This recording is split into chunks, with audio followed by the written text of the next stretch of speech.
안녕하세요, 여러분.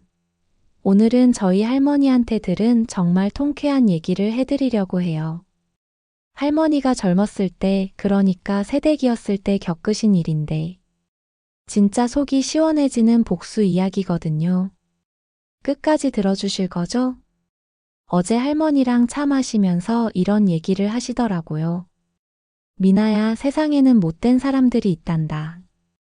하지만 언젠가는 다 돌아온다. 그러면서 옛날 이야기를 해주셨는데 듣고 보니까 이거 완전 막장 드라마 뺨치는 스토리더라고요. 사실 할머니는 평소에 옛날 얘기를 잘 안 하시거든요. 그런데 어제는 왜 그러셨는지 갑자기 추억에 잠기시더라니. 요즘 텔레비전에서 나오는 드라마들을 보면 우리 때도 만만치 않았다고 하시면서 말이에요. 그래서 오늘 여러분들께도 들려드리려고 해요. 특히 시댁 문제로 고생하시는 분들한테는 정말 통쾌한 이야기가 될 것 같아요. 이 이야기는 1975년 할머니가 25살 새댁이었을 때 일이에요. 그때는 지금처럼 개인주의적이지 않았잖아요. 대가족이 함께 살면서 참 복잡했던 시절이었죠. 할아버지는 집안의 장남이셨어요. 그런데 시아버지가 할머니가 시집 온 지 2년 만에 갑작스럽게 돌아가셨대요. 심근경색이었다고 하더라고요. 그때는 지금처럼 의료시설이 좋지 않아서 병원에 가기도 전에 돌아가셨다고 해요. 그래서 갑자기 할머니가 시어머니를 모시고 살게 된 거예요. 시아버지가 계실 때는 괜찮았는데 돌아가시고 나니까 모든 게 달라졌다고 하더라고요. 그런데 문제는 둘째 아들인 작은아버지 집안이었어요.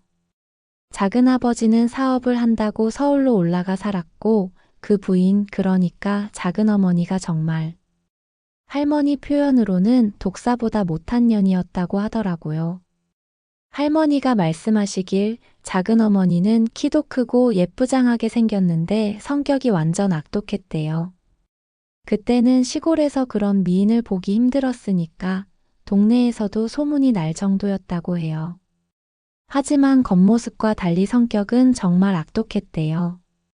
평소에는 시어머니한테 애교 떨면서 착한 며느리 행세하다가 할머니만 보면 눈빛부터가 달랐다고 해요. 할머니 말씀으로는 그년이 나만 보면 이렇게 째려보는 거야.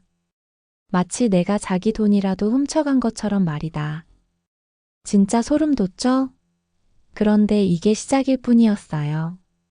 작은어머니의 괴롭힘은 정말 치밀하고 지속적이었어요. 시어머니가 보는 앞에서는 절대 표를 안 내고 항상 둘이 있을 때만 괴롭혔다는 거예요. 예를 들면 할머니가 정성스럽게 빨래를 해서 마당에 널어놨는데 작은어머니가 몰래 와서 흙을 묻혀놓는 거예요. 그러면 할머니가 다시 빨아야 하잖아요. 그런데 시어머니가 보시기에는 할머니가 빨래를 제대로 못한 것처럼 보이는 거죠. 또 할머니가 정성스럽게 만든 반찬에 몰래 소금을 더 뿌려서 짜게 만든다든지, 설탕 대신 소금을 넣어서 음식을 망친다든지, 정말 소인배적인 짓들을 했대요. 한 번은 할머니가 시어머니를 위해서 특별히 미역국을 끓여드렸는데, 작은어머니가 몰래 고춧가루를 잔뜩 넣어서 매콤하게 만들어 놨더라고요. 시어머니는 매운 걸 못 드시는 분이었거든요. 그래서 한 숟가락 드시고는 큰며느리가 내 입맛도 모르고 이렇게 음식을 만드네 하고 화를 내셨다고 해요. 그런데 진짜 악랄했던 건 작은어머니가 시어머니한테 할머니 험담을 정말 체계적으로 했다는 거예요. 어머니, 형님이 또 동네 아줌마들이랑 수다 떨면서 어머니 욕을 하더라고요. 제가 말리려고 했는데 듣지도 않고. 이런 식으로 거짓말을 해서 할머니와 시어머니 사이를 이간질했대요. 아니면 형님이 어머니가 잔소리가 심하다고 하더라고요. 저는 어머니가 며느리를 위해서 하시는 말씀인데 형님이 너무 예민하게 받아들이는 것 같아요 라고 말한다든지요. 정말 교묘하죠? 직접적으로 욕을 하는 게 아니라 마치 할머니를 걱정하는 척하면서 험담을 하는 거예요. 시어머니는 그 말을 믿고 할머니한테 화를 내시고 할머니는 억울해서 죽겠는데 변명할 방법도 없고, 할머니가 그때를 회상하시면서 하신 말씀이 정말 미칠 것 같았다. 내가 언제 그런 말을 했는지 어떻게 증명해야 할지 모르겠더라 하시더라고요. 그래도 할머니는 참으셨대요. 시집살이란 게 원래 그런 거려니. 좀 더 잘해드리면 오해가 풀리겠지 하고 말이죠. 그런데 어느 날 정말 어이없는 일이 일어났어요. 할머니가 임신을 한 거예요. 첫째 아이, 우리 아버지를 임신했을 때였어요. 그때가 결혼한 지 3년째 되던 해였다고 해요. 임신 소식을 들었을 때 시어머니도 처음에는 기뻐하셨대요. 드디어 손자를 볼 수 있겠구나 하시면서 말이에요. 할머니도 정말 행복했다고 하더라고요. 그런데 입덧이 정말 심했어요. 아무것도 못 드시고 냄새만 맡아도 토하고 정말 고생이 심했다고 해요. 그래서 집안일을 제대로 못했거든요. 하지만 작은 어머니가 그걸 기회로 삼았어요. 어느 날 할머니가 입덧 때문에 정말 힘들어서 방에 누워 있었는데 작은 어머니가 갑자기 시댁에 나타났대요. 그리고는 시어머니한테 이렇게 말했다는 거예요. 어머니, 형님이 임신했다고 해서 축하 인사하러 왔어요. 그런데 사실 걱정이 돼요. 형님이 평소에 술을 자주 드시던데 아이한테 영향이 있을까 봐요. 그리고 담배도 피우시더라고요. 완전 거짓말이죠. 할머니는 술도 담배도 전혀 안 하시는 분인데, 그런데 이 말을 들은 시어머니가 발끈하셨대요. 그때는 지금보다 태교에 대한 인식이 더 엄격했거든요. 그 말을 들은 시어머니는 완전히 화가 나셨어요. 할머니를 방으로 부르더니 네가 술을 마신다고, 담배를 피운다고, 그리고 임신했다고 집안일을 안 한다고 하면서 야단을 치셨대요. 할머니는 정말 억울했어요. 어머니, 저는 술도 담배도 안 해요. 그리고 집안일도 최대한 하려고 노력하고 있어요 하고 변명했지만 시어머니는 들으려고 하지 않으셨어요. 할머니가 그 순간을 회상하시면서 하신 말씀이 그때 내 속이 뒤집어지는 줄 알았다. 억울해서 눈물이 핑 돌았는데 어떻게 설명해야 할지도 모르겠고 하시더라고요. 그날 밤 할머니는 결심했대요. 이제 더 이상 당하고만 살 수는 없다. 뭔가 방법을 찾아야겠다고 말이에요. 할머니는 며칠 동안 곰곰이 생각했대요. 어떻게 하면 작은 어머니의 정체를 폭로할 수 있을지 말이에요. 그러던 중에 절호의 기회가 왔어요. 작은 어머니가 시어머니한테 돈을 빌려달라고 하는 일이 생긴 거예요. 어머니, 제가 시장에서 장사를 시작하려고 하는데 미천이 좀 필요해요. 혹시 돈을 좀 빌려주실 수 있을까요? 그런데 여기서도 할머니 흉을 보는 걸 빼먹지 않았어요. 형님은 절약도 안 하고 돈을 막 쓰시니까 어머니가 고생이 많으실 거예요. 또 거짓말이죠. 할머니는 정말 알뜰하기로 유명했거든요. 하지만 할머니는 이 얘기를 듣고 이거다 싶으셨대요. 작은 어머니의 본성을 드러낼 완벽한 기회라고 생각하신 거죠. 왜냐하면 할머니는 작은 어머니가 돈을 빌려달라고 하는 진짜 이유를 알고 있었거든요. 작은 아버지가 서울에서 다른 여자와 바람을 피우고 있다는 소문을 들었었어요. 할머니는 그래서 아주 치밀한 계획을 세우셨어요. 먼저 동네 아줌마들한테 사정을 얘기하고 도움을 요청했어요. 할머니가 평소에 인덕이 좋으셨거든요. 동네 아줌마들도 할머니가 얼마나 착하고 성실한 사람인지 다 알고 있었어요. 할머니는 동네에서 가장 입이 무거우면서도 관찰력이 좋은 아줌마 3분을 골라서 계획을 말씀드렸어요. 그리고 작은 어머니가 돈을 받으러 오는 날 우연한 척하면서 집에 와달라고 부탁드렸어요. 그리고 시어머니께도 슬쩍 귀띔을 해드렸죠. 어머니, 작은 어머니가 돈을 달라고 하시던데 저는 좀 의심스러워요. 혹시 우리가 모르는 다른 이유가 있는 건 아닐까요? 드디어 복수의 날이 왔어요. 작은 어머니가 돈을 받으러 온 날이었죠. 할머니는 미리 동네 아줌마 세 분을 집에 초대해 두었어요. 작은 어머니가 집에 도착했을 때 처음에는 평소처럼 착한 며느리 연기를 했대요. 형님, 안녕하세요. 어머니는 어디 계세요? 아, 동네 분들도 와 계시네요. 안녕하세요. 그런데 할머니가 준비한 함정이 있었어요. 동네 아줌마 중에 가장 말을 잘하는 분이 일부러 이런 얘기를 꺼냈거든요. 아, 그런데 며느리님, 시장에서 장사를 시작하신다고 들었는데 혹시 뭘 파실 계획이에요? 작은 어머니가 잠깐 당황하는 기색을 보였어요. 사실 구체적인 계획이 없었거든요.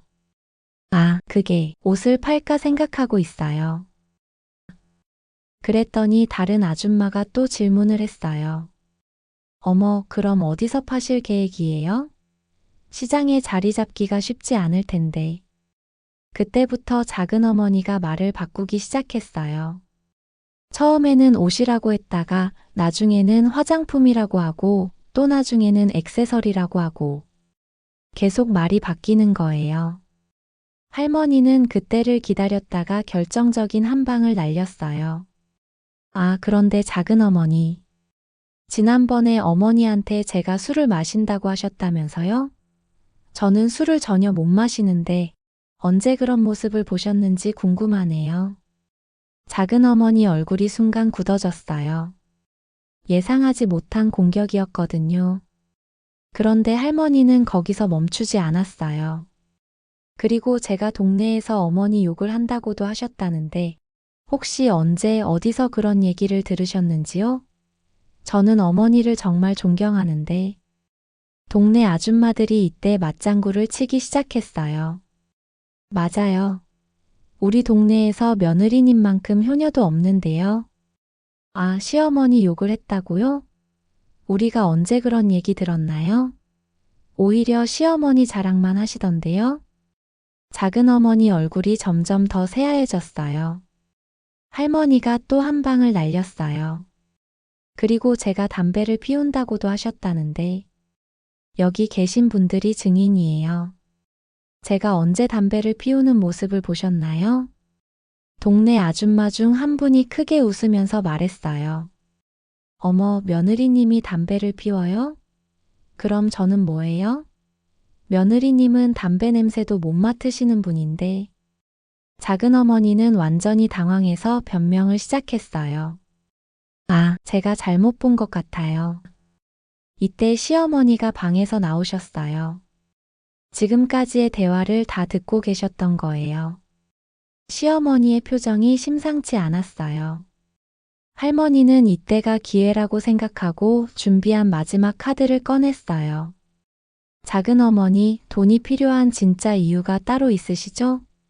장사가 아니라 서울에 계신 작은 아버지 얘기 말이에요. 그 순간 작은 어머니의 얼굴이 완전히 하얘졌어요. 더 이상 숨길 수 없다는 걸 깨달은 거죠. 시어머니가 무슨 소리냐? 무슨 일이 있는 거냐? 하고 물으셨어요. 할머니는 담담하게 설명했어요. 어머니, 작은 아버지가 서울에서 다른 여자와 살고 있어요.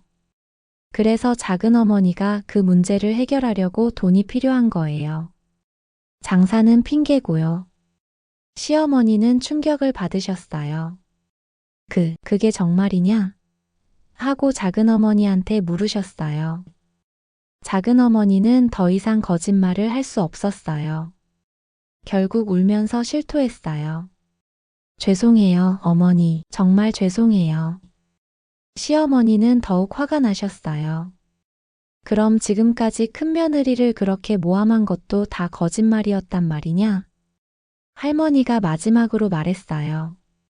어머니, 저는 지금까지 작은 어머니가 하신 모든 말이 거짓말이었다는 걸 증명하고 싶었어요. 저는 정말로 어머니를 존경하고 사랑해요. 시어머니는 그제야 모든 걸 깨달으셨어요. 큰며느리야. 어머니가 정말 미안하다. 그동안 너를 오해해서. 할머니는 그때 정말 눈물이 났다고 해요. 억울했던 마음이 한순간에 풀리면서 말이에요. 작은 어머니는 변명도 못하고 그냥 도망치듯 집을 나갔어요. 그 뒤로 한동안 작은 어머니는 얼굴도 비치지 않았어요. 시어머니는 그날 이후로 할머니를 완전히 다르게 보기 시작했어요. 우리 큰며느리가 이렇게 영리하고 착한 줄 몰랐네.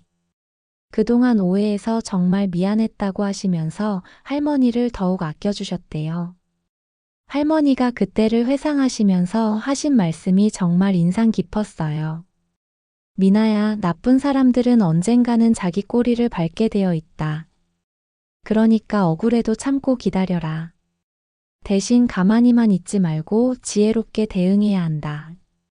그리고 덧붙이시길 복수는 감정으로 하는 게 아니라 머리로 하는 거다. 화를 내면 진다. 사실 이 이야기에는 후속편이 또 있어요. 몇 달 뒤에 작은아버지가 서울에서 내려왔어요. 그 여자와 헤어지고 다시 작은어머니한테 돌아온 거예요. 알고 보니까 그 여자가 작은아버지 돈만 노리고 접근한 사기꾼이었대요. 작은어머니도 그때 깨달은 게 있었나 봐요. 몇 달 뒤에 작은어머니가 시댁에 나타났는데 완전히 달라져 있었어요. 할머니한테 와서 무릎을 꿇고 사과했다고 해요. 형님, 정말 죄송했어요. 제가 미쳤었어요. 앞으로는 절대 그런 짓 안 하겠어요. 용서해 주세요. 할머니는 그런 작은어머니를 보고 마음이 누그러졌대요. 그래, 이제 그런 일 없기만 하면 돼. 우리 가족인데 서로 미워하면서 살 수는 없잖아. 그날부터 작은어머니는 정말 달라졌어요. 할머니한테 존댓말을 하고 시어머니도 더 잘 모시고 완전히 다른 사람이 된 것 같았다고 해요. 몇 년 뒤에는 작은어머니가 정말로 장사를 시작했어요. 그런데 이번에는 진짜였어요. 그래서 할머니한테 와서 조언을 구했대요. 형님, 제가 정말 반성했어요. 이번에는 진짜로 열심히 살려고 해요. 혹시 조언 좀 해주세요. 할머니는 그런 작은어머니를 보고 진심으로 도와주기로 했어요. 장사하는 요령들을 가르쳐주고 심지어 자기 단골 손님들도 소개해줬다고 해요. 작은어머니는 정말 고마워했어요. 할머니한테 그렇게 나쁜 짓을 했는데도 오히려 도움을 주니까 감동받은 거죠. 그 뒤로 작은어머니의 장사가 잘 되기 시작했어요. 할머니가 소개해준 손님들이 단골이 되고 소문이 나면서 손님이 늘어났거든요. 할머니 말씀이 사람은 변할 수 있다. 진짜로 반성하는 사람한테는 기회를 줘야 한다고 하시더라고요. 그 뒤로 할머니와 작은어머니는 정말 친한 시누이가 됐어요. 서로 도와주고 의지하고 진짜 가족 같은 사이가 됐다고 해요. 이 이야기를 들으면서 정말 많은 걸 배웠어요. 특히 인간관계에서 억울한 일을 당했을 때 어떻게 대처해야 하는지에 대한 교훈이 많았어요. 첫째, 감정적으로 대응하면 안 된다는 것. 할머니처럼 냉정하게 상황을 파악하고 계획을 세워야 한다는 거예요. 둘째, 혼자 해결하려고 하지 말고 주변 사람들의 도움을 받아야 한다는 것. 할머니도 동네 아줌마들의 도움이 있었기 때문에 성공할 수 있었거든요. 셋째, 증거와 증인이 중요하다는 것. 할머니는 동네 아줌마들을 증인으로 세워서 자신의 결백을 증명했어요. 넷째, 복수가 목적이 아니라 진실을 밝히는 게 목적이어야 한다는 것. 할머니의 목적은 작은어머니를 혼내주는 게 아니라 자신의 억울함을 풀고 진실을 알리는 거였어요. 다섯째, 용서의 힘이 크다는 것. 할머니가 작은어머니를 용서하고 도와줬기 때문에 작은어머니도 변할 수 있었어요. 마지막으로 할머니가 해주신 말씀을 전해드릴게요. 세상에는 좋은 사람도 있고 나쁜 사람도 있다. 나쁜 사람 때문에 좋은 사람까지 의심하면 안 된다. 하지만 나쁜 사람한테는 호락호락하게 당하고만 있어서도 안 된다. 지혜롭게 대처하되 마음만은 따뜻하게 가져라. 그리고 미움은 독이다. 미워하는 사람이 더 힘들어진다. 하지만 그렇다고 해서 잘못된 일을 그냥 넘어가서도 안 된다. 현명하게 대처해서 진실을 밝히고 그 다음에는 용서하는 게 최고다라고도 하셨어요. 정말 인생의 지혜가 담긴 말씀이죠? 오늘 이야기가 혹시 비슷한 상황에 계신 분들한테 조금이라도 도움이 되었으면 좋겠어요. 그리고 무엇보다 어떤 어려운 상황에서도 지혜롭게 이겨낼 수 있다는 희망을 가지셨으면 해요. 때로는 억울한 일을 당할 수도 있어요. 하지만 진실은 언젠가 밝혀지고 노력하는 사람에게는 반드시 좋은 결과가 따라온다는 걸 할머니 이야기를 통해서 배웠어요. 그리고 가장 중요한 건 미움보다는 사랑이, 복수보다는 용서가 더 큰 힘을 가진다는 거예요. 할머니가 작은 어머니를 용서하고 도와주었기 때문에 지금까지도 행복한 가족 관계를 유지할 수 있는 거잖아요.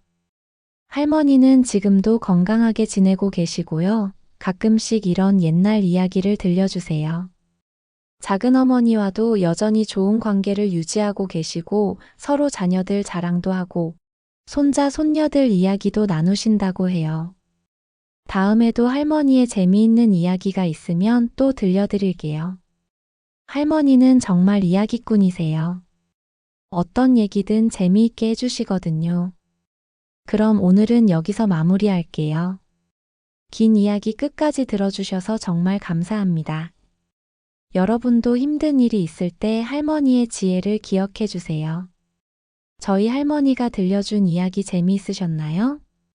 우리 어머님, 아버님의 사연도 보내주시면 제가 잘 소개해 드릴게요.